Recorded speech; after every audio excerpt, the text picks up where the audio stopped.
Hello mga lalab! For today's video, magluluto kami ng gulay. Basta gulay siya. Ganyan, bulaklak ng kalabasa na may patola at may kalabasa. Ang aming sahog mga lalabs ay kunting pork. Ayan. Start na tayo mga lalabs. Ayan.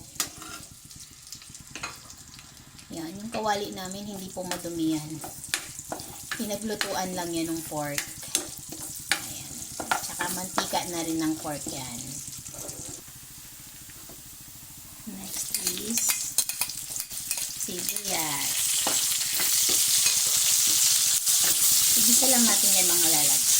Bawang and sibuyas.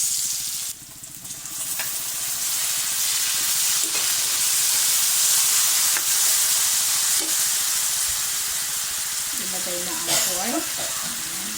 Konti lang. Pansahog lang talaga siya.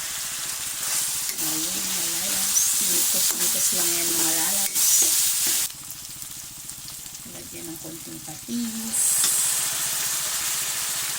Ayun. Unahin natin yung kalabasa kasi medyo matigas yung mga lalabs.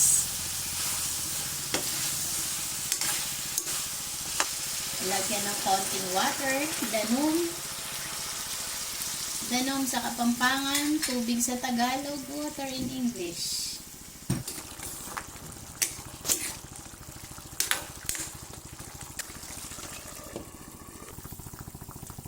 Ayan.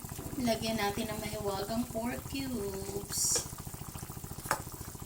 Ayan, malambot na yung kalabasa. Isunod natin yung patola, mga lalabs. Yan.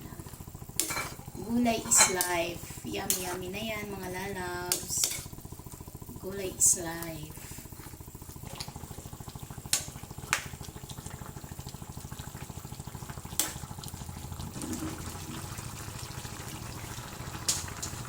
Lagay na natin yung bulaklak ng kalabasa, mga lalabs. Ganyan na yan. It's my favorite gulay.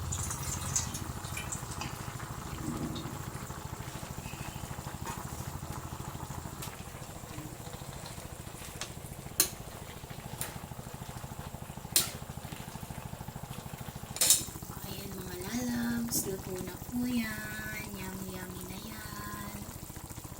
Thank you for watching.